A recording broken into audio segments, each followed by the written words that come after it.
So I found another interesting article on boundingintocomics.com. Hulu's Woke, the show, reportedly replaced black female showrunner with anti-racist white man after she refused to, quote-unquote, only punch down at white men.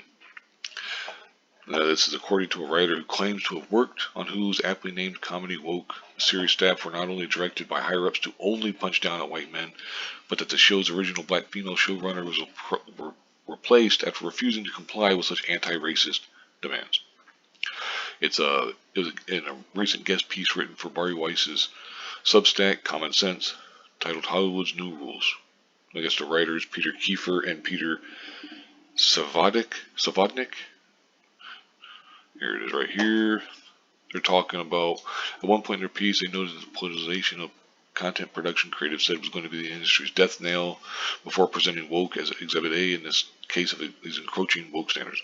The comedy series, which premiered on Hulu in September 2020, should have been the statement on America right now. It's about a black cartoonist who is awakened to systemic racism after a run-in with the cops.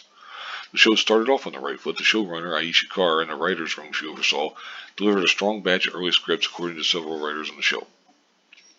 They continued. Then the producers weighed in. The notes were all so sanctimonious. One writer said, "It was never supposed to be as serious as it was. We wanted a thought-provoking show that made fun of woke culture and explored notions of what a black artist's life would be like in San Francisco among white liberals.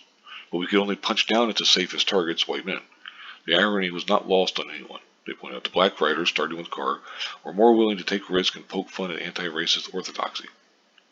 Ironically, though not unexpectedly, this clash led to creative differences, and soon Carr, a black woman, was out. She was replaced by Xander Lehman, a white man. Then, Lehman was out too, replaced by Jay Dyer, who was black. Jay was brought on toward the end for optics. The black writer on the show told Kiefer and Savodnik, "Any black guy would do, that was the energy I got." In light of these developments, the quality of the script suffered, and the show, which premiered in September 2020, landed a 53% green splat average audience review on Rotten Tomatoes. However, just a few months after its premiere, the show was greenlit for a second season, though. It also replaced Dyer with a fourth showrunner, Anthony King, who was white. As the topic of the show's history came to a close, Kevin Parker, a black talent manager whose artist first agency includes woke co-creator Marshall Todd among its clients, tellingly told the two writers, "This whole diversity thing, it's about money." Yes, I absolutely agree. It's good business to tell more stories from different perspectives, and that's all this really is, he asserted. I didn't ask, what do you make of being replaced? Yes, it is. Exactly. It's just about money. That's all they give a shit about. You know, whether it's Disney, whether it's Comcast, MC Universal, whoever, whether it's CBS, Viacom, all these huge places. All they give a damn about is money. That's what they care about. That's the ultimate thing. They'll say, "Oh, we're woke, we're anti-racist, all this shit," but it's all about getting that money. That's all they care about.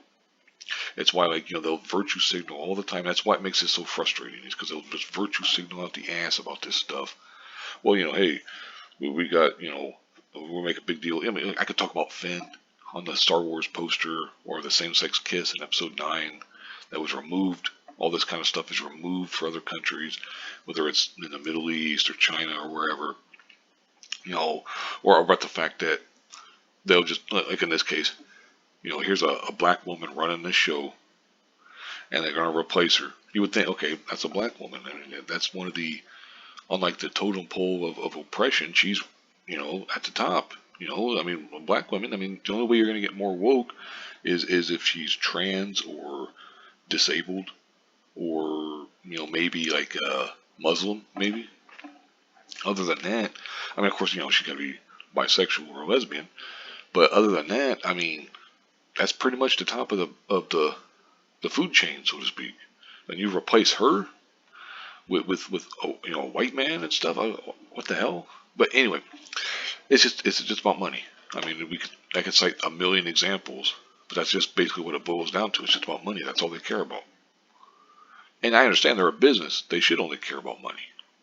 But it's like but they're going about it the wrong way. It's like they've latched on to this woke stuff because they're like, hey, we'll get praise from the mainstream media and we'll get more money. Except here's the thing, you're not getting more money, you're getting less money because you put too much focus on the woke, too much focus on let's try to make as much money as we can, as you forgot to actually make decent movies or TV shows.